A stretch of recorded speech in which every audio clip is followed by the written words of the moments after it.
اعوذ باللہ من الشیطان الرجیم بسم اللہ الرحمن الرحیم السلام علیکم ورحمۃ اللہ وبرکاتہ۔ شعبان کا مہینہ روزوں کا مہینہ ہے۔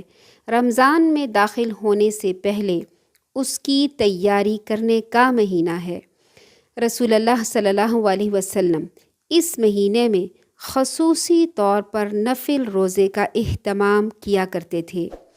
صحابہ کرام رضی اللہ تعالیٰ عنہ نے بھی اس سنت کو زندہ رکھا، مگر وقت گزرنے کے ساتھ ساتھ شعبان کے مہینے میں کچھ ایسی رسومات شامل ہو گئیں جن سے اسلام کا دور دور تک کوئی تعلق نہیں، اور یہ کام لوگ ثواب کی نیت سے کرتے ہیں اور اس میں خوب مال ضائع کرتے ہیں، یعنی ثواب سمجھ کے، دین کا حصہ سمجھ کے کرتے ہیں، جو کہ بدعت ہے، اور بدعت کرنے والوں کو آخرت میں حوض کوثر سے پانی نصیب نہیں ہوگا۔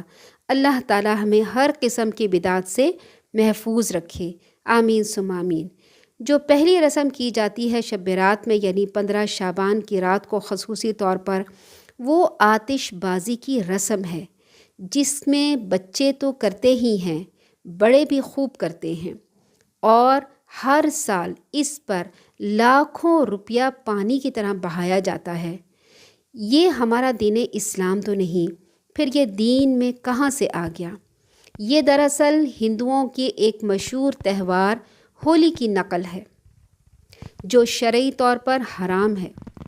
اس کی وجہ سے کتنے لوگوں کا آرام و سکون غارت پڑ جاتا ہے، کتنے ہی لوگ اچانک پھٹنے والے پٹاخوں سے ڈر جاتے ہیں، سونے اور آرام کرنے والوں کی نیند میں خلل پڑتا ہے، کوئی مریض ہے تو اس کے آرام میں خلل آتا ہے، چھوٹے معصوم بچے سو رہے ہوتے ہیں، ڈر کے مارے پٹاخوں کی آواز سے اٹھ جاتے ہیں، کوئی طالب علم ہے، اگلے دن پیپر ہے اور وہ تیاری نہیں کر سکتا ان پٹاخوں کی وجہ سے۔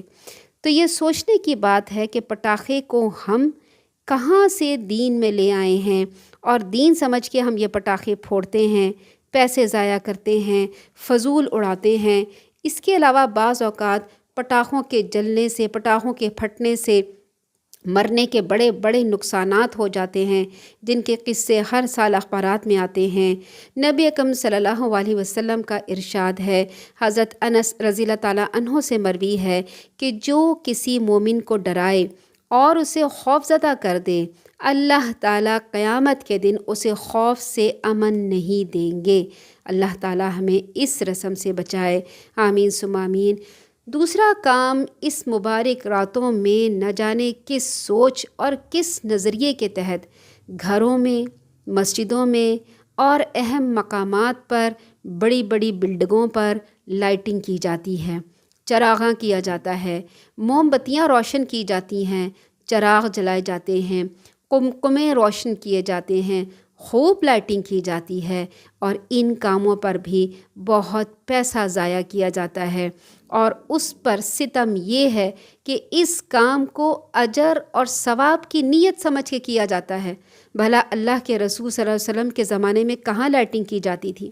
وہاں تو مسجد نبوی کو روشن کرنے کے لیے جو دیے نہیں ہوتے تھے، تو وہ کہاں سے اس رسم کو آگے لے کے چلیں گے؟ صحابہ کرام رضی اللہ تعالیٰ عنہ نے بھی کبھی بھی ایسا کام نہیں کیا۔ یہ فضول خرچی ہے۔ نبی اکرم صلی اللہ علیہ وسلم کا ارشاد ہے، جس نے ہمارے دین میں کوئی ایسی بات نکالی جو اس میں نہیں تھی تو وہ باطل اور مردود ہے، یعنی رد کی ہوئی ہے۔ یہ بخاری کی روایت ہے۔ اس کے علاوہ اس میں مال کا بے جا اسراف ہوتا ہے، بہت مال خرچ کیا جاتا ہے، لائٹنگ میں بھی اور اس میں آتش بازی میں بھی بہت پیسہ خرچ کیا جاتا ہے، جبکہ اللہ تعالیٰ نے قرآن کریم میں واضح ارشاد فرما دیا ہے، اِنَّهُ لَا يُحِبُّ الْمُسْرِفِينَ، اللہ تعالیٰ اسراف کرنے والوں سے محبت نہیں کرتا، لا يحب، نہیں محبت کرتا، نہیں پسند کرتا۔ تو جو اسراف کر رہے ہیں، یہ کام کر رہے ہیں، اور اللہ ان کو پسند نہیں کر رہا، ان سے محبت نہیں کر رہا، کتنے ڈرنے کی بات ہے۔ پھر اللہ تعالیٰ فرماتے ہیں، ان المبذرین کانوا اخوان الشیاطین، فضول خرچی کرنے والے شیطان کے بھائی ہیں۔ تو اپنے اعمال دیکھیں، اپنے کام دیکھیں، ان کاموں سے بچیں۔ اللہ تعالیٰ کو ایسے لوگ پسند نہیں جو فضول خرچی کریں اور دین میں اپنی طرف سے نئے نئے ایڈیشن کرتے جائیں۔ پھر ایک اور شب رات میں کے موقع پہ جو کام کیے جاتے ہیں وہ ہے حلوے بنانا اور پوریاں بنانا۔ بہت سے مسلمان یہ کام بڑے ذوق و شوق سے کرتے ہیں اور سمجھتے ہیں کہ اس سے ہمیں اجر اور ثواب ملے گا۔ بعض لوگ اس کی یہ وجہ بیان کرتے ہیں کہ یہ آپ صلی اللہ علیہ وسلم کے دندان مبارک شہید ہونے کے بعد حلوہ کھانے کی یادگار ہے۔ بعض یہ کہتے ہیں کہ حضرت حمزہ رضی اللہ تعالیٰ عنہ اس تاریخ میں شہید ہوئے تھے تو ان کے ایصال ثواب کے لیے یہ کیا جاتا ہے، لیکن ظاہر ہے اس کے لیے دن اور طریقے کو مخصوص کیا جاتا ہے جس کا ان سے کوئی تعلق نہیں۔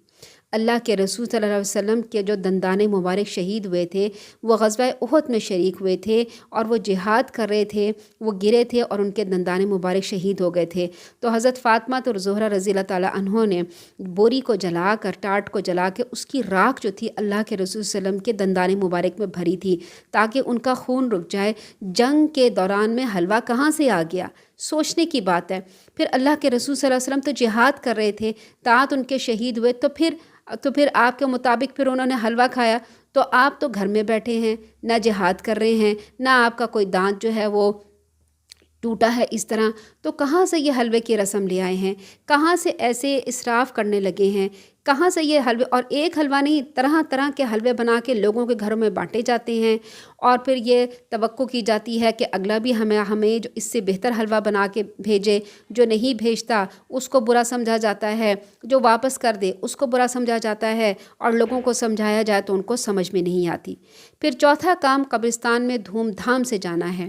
اس رات میں ایک اور کام بڑے دھوم دھام سے کیا جاتا ہے، وہ یہ ہے کہ قبرستان بڑے اہتمام سے، دھوم دھام کے ساتھ گاڑیاں بک کرا کر جایا جاتا ہے۔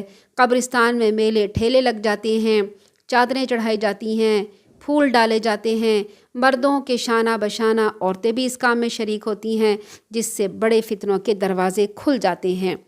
نصف شعبان کی رات کے بارے میں ایک بات مشہور کر دی گئی کہ رسول اللہ صلی اللہ علیہ وسلم اس رات بقیع کے قبرستان تشریف لے گئے تھے، اور دلیل کے طور پر یہ روایت پیش کی جاتی ہے۔